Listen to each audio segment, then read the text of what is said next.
Olá, João Pedro. Boa tarde, seja bem-vindo ao 30 Minutos Europa. É um prazer recebê-lo na primeira edição e contar com o seu comentário sobre a atualidade europeia, sobre as questões europeias. O 30 Minutos Europa arranca em março, mas faz sentido voltarmos a dezembro, não é? À tomada de posse da nova Comissão Europeia, presidida por Ursula von der Leyen. O que lhe apraz referir, analisar estes praticamente 100 dias de trabalho desta nova Comissão Europeia? Em primeiro lugar, também muito obrigado pelo convite. Acho que o Canal Central está de parabéns por dedicar um espaço, digamos, às questões europeias, que hoje já não são aquelas questões longínquas que durante muito tempo foram vistas como questões que diziam respeito a alguém lá longe. São questões que nos tocam, nos dizem respeito hoje a todos os cidadãos. E, portanto, creio que um espaço desta natureza faz todo sentido, é bom que haja, contribui para a divulgação do projeto europeu e isso é, do meu ponto de vista, vantajoso. A Comissão Europeia. Esta Comissão Europeia nasce num cenário complicado e a sua própria formação revestiu e traduziu essa mesma complicação. Desde logo porque a Comissão Europeia, esta Comissão Europeia, recebe uma herança que não é uma herança fácil. A Comissão do Sr. Jean-Claude Juncker, há 5 anos atrás, foi encarada com muita expectativa, mas no fim do seu mandato, eu creio que essas expectativas saíram goradas. E foi das comissões europeias menos fulgurantes, não vou dizer das mais medíocres, mas não está claramente ao nível daquilo que se esperava. Esperava-se que Jean-Claude Juncker fosse, até pela sua experiência, porque ele era o decano dos líderes europeus, o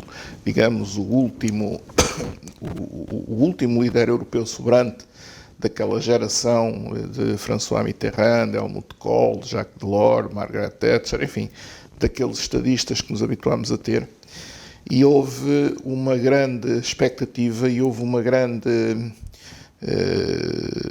expectativa, no fundo, que o seu trabalho na Comissão Europeia pudesse vir a constituir um novo impulso para a própria Comissão Europeia, para o desenvolvimento e para o aprofundamento da União Europeia. 5 anos envolvidos, infelizmente, constatou-se que nada disso aconteceu. De certa forma foi, diria, o tal flop, e, portanto, a herança de que parte a senhora von der Leyen era uma herança pesada. Portanto, não parte, digamos, com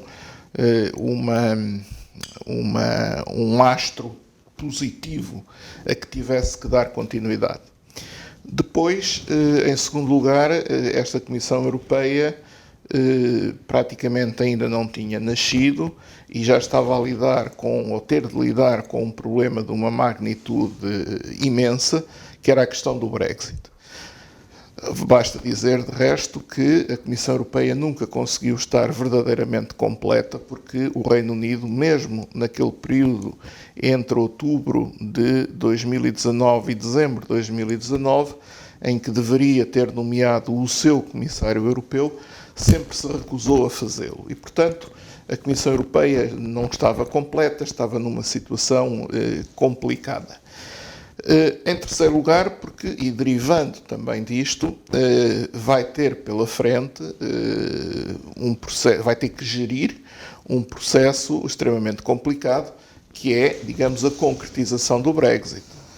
Porque é verdade que o Brexit aconteceu do ponto de vista formal no dia 31 de janeiro, mas do ponto de vista substancial vai acontecer no dia 31 de dezembro deste ano, ou seja, é durante este ano de 2020 que vão decorrer as negociações verdadeiramente para sabermos em que condições é que o Reino Unido vai sair da União Europeia e em que condições é que a União Europeia vai aceitar que o Reino Unido saia. E, portanto, isso é logo, são logo trabalhos altamente complicados. Depois, a Comissão Europeia, a sua própria formação, revelou algumas dificuldades. Houve comissários europeus que foram indicados e que foram chumbados, tiveram que ser substituídos. Estou-me a lembrar, por exemplo, da comissária europeia indicada pela França, que tinha sido ministra da Defesa em França, mas, não foi considerada apta pelo Parlamento Europeu para o exercício da função e, portanto, França teve que promover a sua substituição, e houve outros casos. Depois, porque os critérios hoje são, os critérios de formação da Comissão Europeia são critérios muito exigentes. Tem que obedecer a um conjunto de equilíbrios que é cada vez mais complicado. Não é só um comissário por Estado-membro, o que já de si torna a Comissão Europeia praticamente num colégio de muito difícil operacionalidade, porque é muito difícil 27 pessoas à volta de uma mesa todas as semanas tomarem decisões de relevo, quer dizer, não é propriamente, estamos longe daqueles colégios de comissários pequenos, restritos, com capacidade de atuação. Hoje a Comissão Europeia é um órgão extraordinariamente burocratizado, encabeça uma burocracia que eu diria que é uma burocracia exageradíssima e, portanto, torna-se difícil encontrar uma composição satisfatória. Depois havia também a questão do que é hoje uma questão muito em voga, do equilíbrio de género na Comissão Europeia, da paridade homens-mulheres. Uma grande preocupação nesta, não é? Uma grande preocupação. Portanto, tudo isto contribuiu para que não fosse fácil o processo de formação da Comissão Europeia. E eu devo dizer que, apesar dessas dificuldades, fiquei muito agradavelmente surpreendido com o discurso de investidura da Presidente da Comissão Europeia. As suas prioridades estão muito bem esclarecidas, estão muito bem arrumadas. Há ali, ideias perfeitamente arrumadas, equilibradas, estruturadas. Há ali um objetivo que se quer alcançar. Há ali uma grande preocupação em 3 ou 4 pontos que são verdadeiramente fundamentais para a União Europeia dos nossos dias. Eu nunca tinha ouvido um presidente de uma Comissão Europeia conferir tanta importância à dimensão social da União Europeia como ouvi no discurso de investidura, e creio que, pode acontecer ao longo deste mandato. Portanto, as expectativas, a Comissão Europeia nasce num ambiente turbulento, complicado, difícil, mas tem vindo a conseguir. Penso que sim, e penso que pelo menos deve ser merecedora no mínimo do benefício da dúvida. A Presidente da Comissão Europeia é uma senhora com muita experiência, é uma política alemã com muita experiência. É uma senhora que certamente, se não fosse Presidente da Comissão Europeia, estaria hoje a preparar-se para liderar o governo da Alemanha. A senhora Merkel já disse que não seria candidata nas próximas eleições. A Presidente para o partido que eles escolheram o ano passado veio este ano já dizer que também não vai entrar nesse jogo e, portanto, a senhora von der Leyen, se estivesse na política alemã, estaria seguramente muito bem posicionada para ser uma forte candidata a chanceler da Alemanha. Portanto, estamos a falar de uma política de grande envergadura. E, portanto, acho que merece o nosso benefício da dúvida. Vamos vendo, acompanhando, e seguramente cá estaremos para ir comentando o que for acontecendo. Um dos temas polémicos foi exatamente a atribuição das pastas e das designações, das próprias designações. Proteger o modo de vida europeu. Houve algumas... Vamos lá ver, a formação da Comissão Europeia revela o quê? Revela jogos de poder. E todos os Estados estão interessados nessa repartição de poder, em ter a maior parte de poder possível dentro dessa repartição de funções entre os diferentes comissários. Eu tenho duas impressões a esse respeito. Por um lado, creio que a repartição que foi feita, da repartição que foi feita, resultou um equilíbrio razoável entre as pretensões dos Estados e os interesses da comunidade, da União Europeia. Também creio que essa mudança de nomes de algumas pastas pode ter um de dois significados. Por um lado, em algumas situações, eu admito que é um claro sinal de que há comissários a mais para as pastas existentes e, portanto, houve necessidade quase que de inventar áreas de atuação para que determinados comissários tivessem que fazer, passa a expressão. E, por outro lado, houve também uma certa preocupação em fugir àquelas designações tradicionais que, essas sim,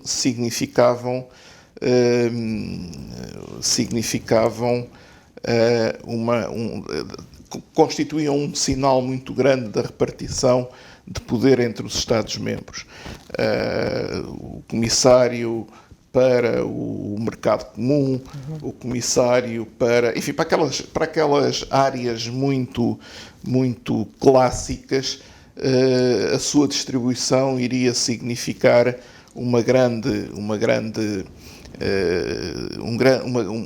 sinal, digamos, da repartição do poder e da hierarquia do poder dentro dos próprios Estados-membros. E, portanto, conseguiu-se ali um meio termo que foi mudar algumas designações. Algumas delas eu próprio tenho dificuldade em perceber, em saber o que é que aquilo verdadeiramente quer dizer. O tempo lá nos vai mostrar o que é que certas designações querem dizer. Às vezes fico com a impressão que há designações que se sobrepõem umas às outras, ou seja, pode haver temas que estavam a ser tratados por um comissário que estarão agora repartidos por mais do que um e às vezes, eventualmente, até sobrepostos, mas isto é, do meu ponto de vista, resultado do facto de, enfim, ainda estarmos presos àquele princípio de que a Comissão Europeia tem que funcionar com um comissário por Estado-membro. Em relação às notícias, e que no fundo estão um pouco associado, o João Pedro, sobre a Grécia e a Turquia, estas últimas notícias que surgiram, havia a grande polémica à volta também desse título de haver um maior controlo das fronteiras, um maior controlo de acesso por parte de cidadãos de outros países terceiros, não é? Ao continente europeu e, portanto, houve uma grande controvérsia, portanto, à volta dessa temática e agora estamos a viver momentos complicados, nós estamos a viver momentos altamente complicados no quadro da União Europeia. Basicamente, temos hoje uma situação de tensão máxima entre um Estado da União Europeia, que é a Grécia, e um Estado terceiro, que é a Turquia.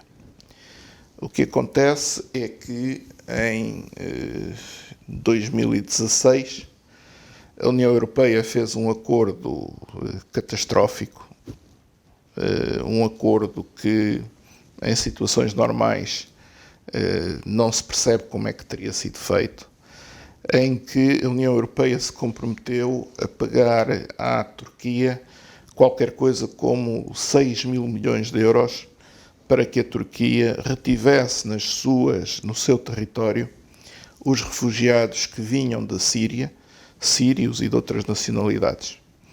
O que é que a Turquia fez? Recebeu esse dinheiro e construiu verdadeiros campos de refugiados.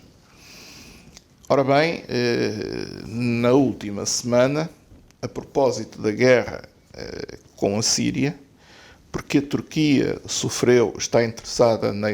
é parte interessada na guerra da Síria e sofreu um revés importante na guerra da Síria, revés esse que lhe foi imposto pela Rússia, a Turquia resolveu retaliar e a forma que encontrou de retaliar foi abrir os seus campos de refugiados e informar os refugiados que podiam seguir livremente para a Grécia.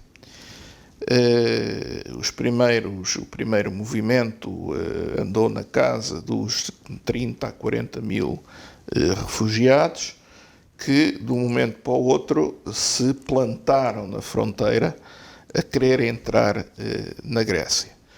Ora bem, a Grécia, obviamente, que não tem as mínimas condições para receber esse número de refugiados, número esse que se estima que poderia ir no mínimo a 1,5 milhão de pessoas, e que, uma vez na Grécia, se poderiam disseminar por todos os Estados-membros da União, sobretudo por aqueles que são parte de Schengen. Alguns desses refugiados pretendem entrar, ou têm estado a pretender entrar, para efeitos de pedir asilo político. A Grécia já não só nem sequer chegou a proibir ou a negar o asilo político, pura e simplesmente proibiu que fossem efetuados pedidos de asilo político, porque nós sabemos que naquelas massas de refugiados, de migrantes, há tudo. Há mulheres, há crianças, há adultos, há pessoas sérias, menos sérias, há terroristas, há não terroristas, há tudo. E a União Europeia não pode, por isso, simplesmente franquear as portas e dizer venham, entrem, isso não pode ser. E, portanto, aquilo que temos hoje, ao dia em que estamos a ter esta conversa, aquilo que temos hoje é o exército grego mobilizado nas suas fronteiras, pronto para impedir que cidadãos que estão a ser empurrados para dentro da Grécia, inclusivamente pelo exército da Turquia, possam vir a entrar na União Europeia.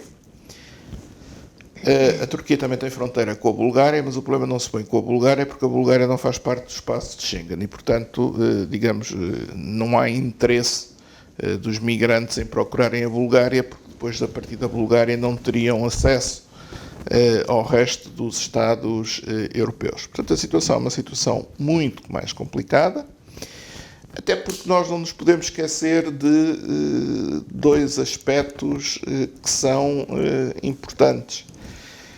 É que a Turquia e a Grécia são Estados aliados, são Estados que fazem parte da Aliança Atlântica, que fazem parte da NATO. Uma situação de tensão é uma situação de tensão entre dois Estados-membros da NATO, o que é uma situação quase que surreal.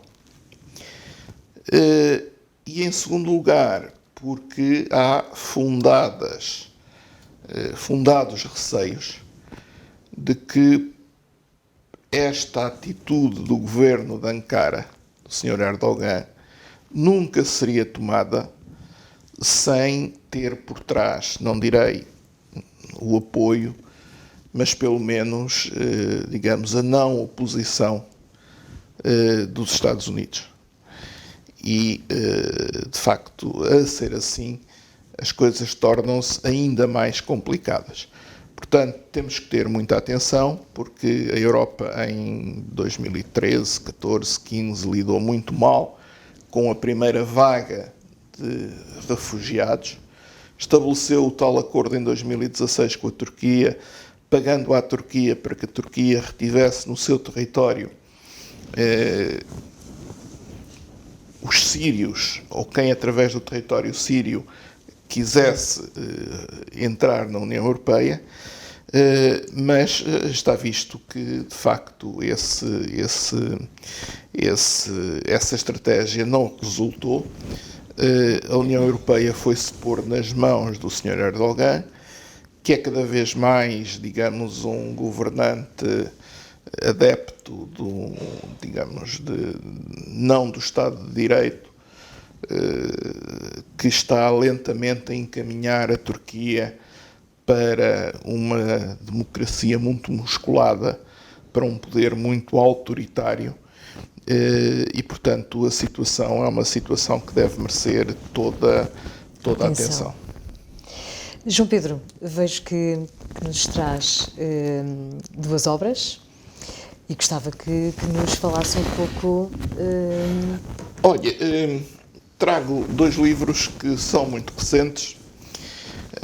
O primeiro é um livro que se chama A Europa ao Espelho de Portugal. Este livro, no fundo, tem como subtítulo Ideias de Europa na Cultura Portuguesa. O autor é José Eduardo Franco. É uma obra excelente que faz um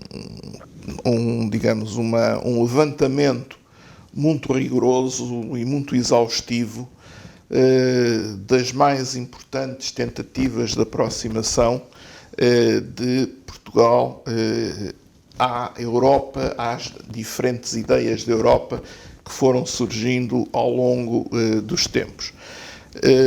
Trago porque, digamos, enquadra-se inclusivamente em alguma investigação que estou a fazer, que tenho vindo a fazer, em torno da questão da ideia da Europa. Esta em particular, a ideia da Europa, ou a Europa ao espelho de Portugal, creio que para quem se interessar por estes temas é, digamos, um bom contributo, uma obra interessante. O segundo tema, o segundo livro tem a ver com algo que, de resto, estivemos já a falar. É uma coletânea de artigos do ex-comissário português Carlos Moedas, chamado Vento Suão, Portugal e a Europa. É, digamos, uma coletânea de artigos que foram publicados pelo engenheiro Carlos Moedas enquanto foi comissário europeu, sobre o Brexit, sobre a crise dos refugiados, sobre os populismos, digamos, sobre grandes temas europeus. Não é um livro de prestação de contas, mas é um livro que nos permite